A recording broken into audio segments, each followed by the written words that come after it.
आपण पाहत आहात बागलाण वृत्तांत, खबरबात महाराष्ट्राची।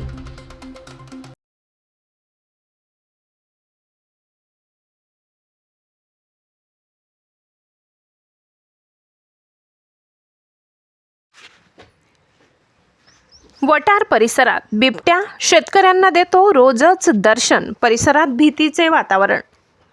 वटार काल सायंकाळच्या सुमारास हत्ती नदीच्या पुलावर भक्ष्याच्या शोधात असताना बिबट्याने कार स्वारास मुक्त दर्शन दिले।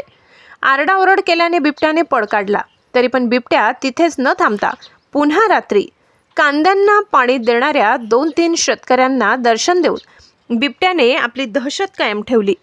वटार येथे बिबट्याने गेल्या 1 वर्षापासून धुमाकूळ घातला असून दररोज शेतकऱ्यांना दिवसा मुक्त दर्शन देतो व रात्री श्वान व कोंबडीसारख्या पाळीव मुक्या प्राण्यांवर ताव मारत आहे। गेल्या 2 ते 3 वर्षापूर्वी बिबट्याने कार्तिक बापू बागुल या बालकावर जबर हल्ला केला होता। सुदैवाने त्याचे प्राण वाचले। नंतर काळू दशरथ महारनर या मेंढपाळ तरुणावर हल्ला केला, त्यात त्याचेही प्राण वाचले। वृद्ध महिलेवर हल्ला चढविला होता, प्रसंगावधानाने महिलेचेही प्राण वाचले। राजेंद्र श्रावण बागुल यांच्यावर जबर हल्ला केला, दैव बलवत्तर होतं म्हणून ते पण वाचले। गेल्या अनेक महिन्यापासून बिबट्याने उच्छाद मांडला असून दररोजच सायंकाळपासून कोणत्या ना कोणत्या शेतकऱ्याला बिबट्या दर्शन देतो। पुन्हा एकदा ग्रामस्थ भयभीत झाले असून पशुधन पुन्हा एकदा धोक्यात आले। दरवर्षी या परिसरात बिबट्याचा वावर असतो।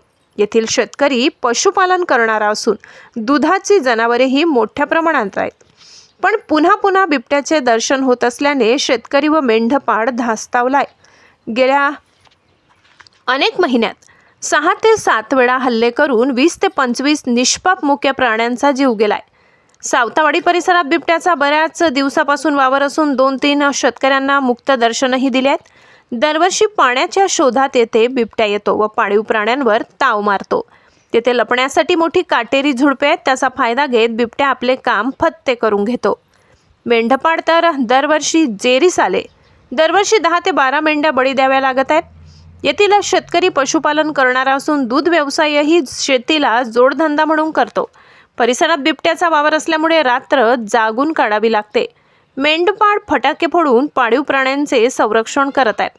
भक्ष्याच्या शोधात बिबट्या वस्तीवर मुक्त दर्शन देतो, तरी पण प्रशासन काय करत आहे असा सवाल उपस्थित होत आहे।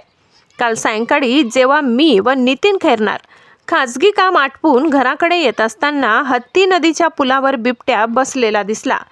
आम्हाला थोडी भीती वाटली खरी, पण कार असल्यामुळे लगेच गाडीच्या काचावरती करून सुटकेचा श्वास घेतला। आरडाओरड केली व परिसरातील शेतकऱ्यांनी पण काठ्या घेऊन धावून आल्याने बिबट्याने तेथून पळ काढला। दैव बलवत्तर होते म्हणून वाचलो, अशी माहिती बापू जाधव यांनी दिली। बागलाण वृत्तांतसाठी सहसंपादक मनोज बागुल।